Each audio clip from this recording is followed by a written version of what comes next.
We're going to start out the evening with a little blues talk. We have the artist Miss Bix with us tonight.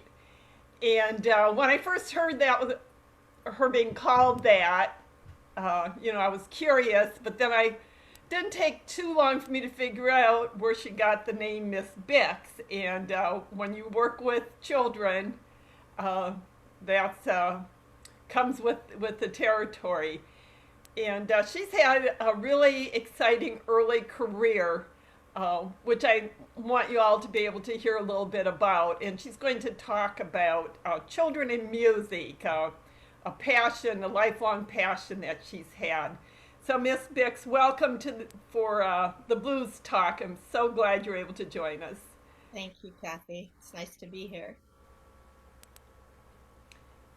Can you hear What if me? you Would you like to tell us a little bit about how you got involved with working with children in music? And I'm especially interested to hear about your CDs. I know one of them has gotten a Parents' Choice Award, which is very impressive. Thank you. You hear me okay? I hear you good. Yeah. Okay. So I put a little show and tell up here. Um, this was my first CD. The way I started was because I was a grown-up musician and I had a kid and everybody thought, "Oh, she's not going to be into kid land," but I completely went head over heels for the kids. When I saw my little son, I was like, what have I been missing all my life? Pretty soon I was helping in every classroom. When he started kindergarten, the teacher said, "Hey, why don't you learn some songs and be in the classroom with the kids?" So I never do anything part way. I jumped in, I started writing songs. I wrote them tooth fairy songs so that when they lost their teeth, they'd come in, they say, "Let's say I lost my tooth." And then we'd do a little routine with my tooth fairy song where they'd lie in the middle of the floor and they get to pick a fairy to come and we'd all sing the song in a circle, dim the lights, and then give them a little present under their pillow. And anyway, so one of the parents ran a very prestigious little boutique preschool in Malibu, and she asked me to come work there. So I I started working with the nurseries with the preschool kids, and pretty soon that was pretty much all I did is write songs for them. So this was the first CD that came out of that, and it's got songs that I developed while I was working with them. Like we had a great teacher named Lolly. Every day she would wear a different color of the rainbow, literally. I mean, just to get it across. So I wrote a song about Lolly's rainbow and how what she wore. And then I wrote a pirate song because they loved pirates. Stuff like that. So that's how I got going. That's how I got Dick Van Dyke involved. So Dick Van Dyke, and how did he show up in the picture? Well, Malibu is one of those places that a lot of celebrities come to not be bothered, by fans. So Dick Van Dyke is one of the people you could see at local events just hanging out and very approachable. So I heard him talking about how much he liked my husband's jazz band. So I would just walked up to him and said, "I know this is a little much to just talk to you, but I'm his wife, and if you like my husband so much, maybe you'll like me too." And he was like, "Oh yeah, I love him. I could help anything I can do." So we got him involved in helping in the high school productions of Beauty and the Beast, and then I said to him, as I got to know him, I became sort of the person that escorted him around and took care of him. I just said, "Would you consider this pirate song that I wrote? It just seems like your voice would be the perfect voice because it has to be big and blustery, but it also does, we don't want it too scary. And you are that perfect combination." And he listened to it. He was very, very happy to do it. Came to our house, asked if he could do another one after he did that one. So the rest was it was the beginning of a long friendship that continues today and many albums later with him. And I think there was another rather famous person, Chad Smith, the Chili Peppers. Yeah, yeah. So Moon Food just had Dick Van Dyke on. Can you see that? Mm-hmm. Um, and then Rhythm Train. I I one of my parents came in. I would have people like Pierce Brosnan, Mel Gibson, Cher. It was quite a group. So Chad Smith came in and started doing music time, but I didn't know who he was. I wasn't a Red Hot Chili Pepper fan particularly. So he starts playing with me and he goes, "I really love your kids' music. Do you want to do a project?" And then I found out who he was and I was pretty excited. So I pretended I had something in the works, which I didn't. And we started working on Rhythm Train, which is sort of focusing on rhythms because Chad is the consummate drummer. And then we had it be a train ride, and Dick Van Dyke was the conductor. And so he would kind of help us figure out where we were going, and we went back in time to dinosaur days, and then we'd go to Mexico for the roly poly and my guacamole song, and it was really fun. So Chad and I just kind of ad libbed a lot of it, and this is all going to be re-released through Sally, so she's going to release these two kids albums, Moon Food and Rhythm Train. That's great. So people could go on Nola Blues website. Uh, Is it up there now, or will that be in the future? it will be in the future. You can get it off my website now, Okay. which is just missfix.com. And then Nola Blue and Blue Heart Records will have it. I think it's still being distributed by CD Baby right now until we can get it all moved over. So, Oh, that's great. and there are videos on YouTube that I have of me with Chad performing. Mm-hmm. So yeah, Wonderful. I see a lot of great pictures behind you. Are these some of your influences? yeah. This Your is main people? my wall of respect, I call it.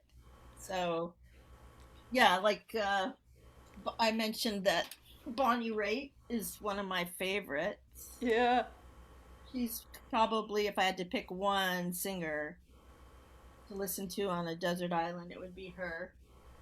And then there's Ricky Lee Jones and Tom Waits, J.K. Rowling, because I think she's brilliant, Bob Dylan and Joan Baez, Dick Van Dyke, Mary Tyler Moore, Linda Ronstadt, because I just love her, James Taylor, Eartha Kitt, who I got to meet and hang out with James Dean.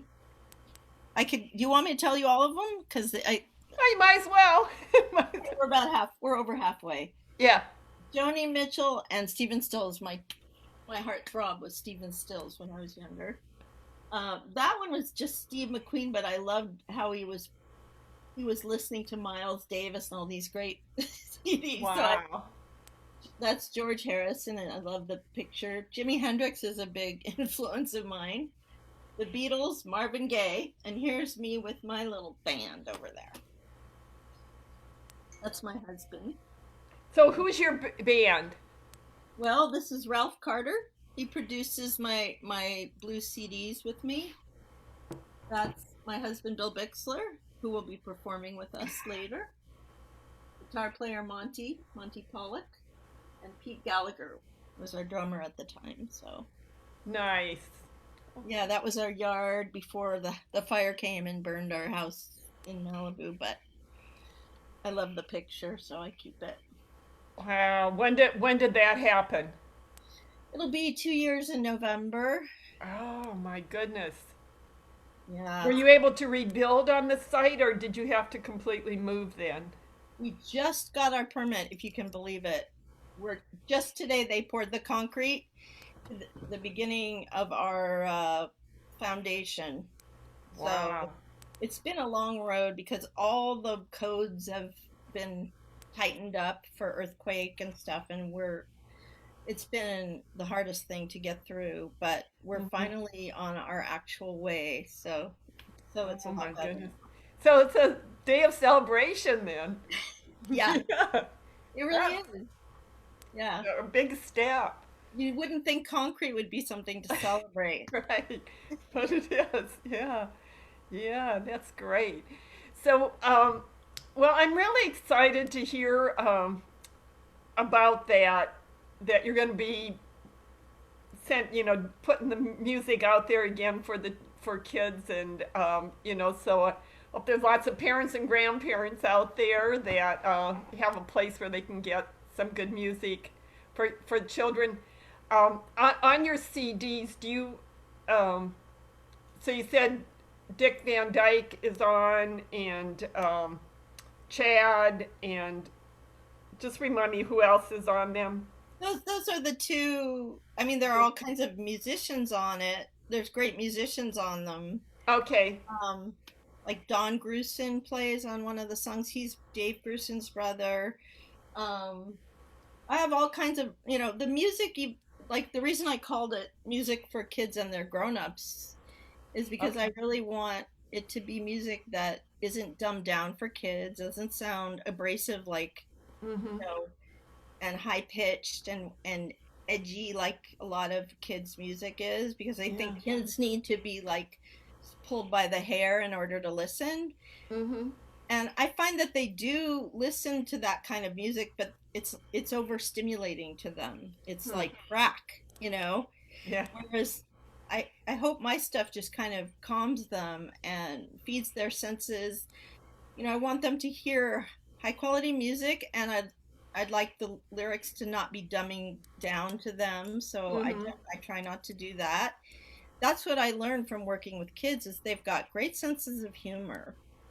They get the joke quite often. And Yeah.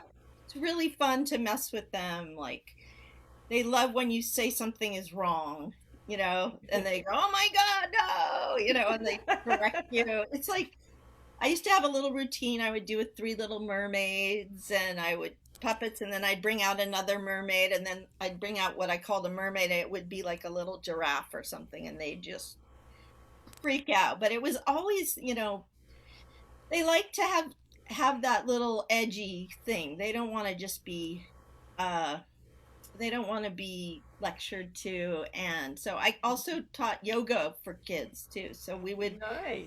we'd act out like Peter Pan or something, Mhm.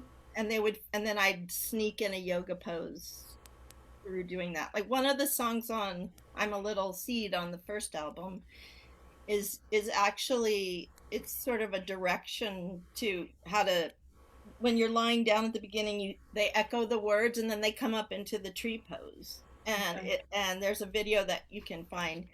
They loved doing that, and then they would balance on one leg in the tree pose. And then another one is called Little Lions that would teach them the warrior pose. Hmm. So I was just kind of really got into how to unlock their minds through the creative aspects that they loved, and the imagery, fairy tales, because that's Yeah. me too. So it Yeah. felt like I was, basically doing this on the level that I would enjoy as well. Well, I really enjoyed hearing about it, and I'm looking forward to a little bit later this evening to meet you and hear you and your husband and your son playing, and to hear a little bit more about how you um, got into the blues along Mhm. with everything else that you were doing. So thank you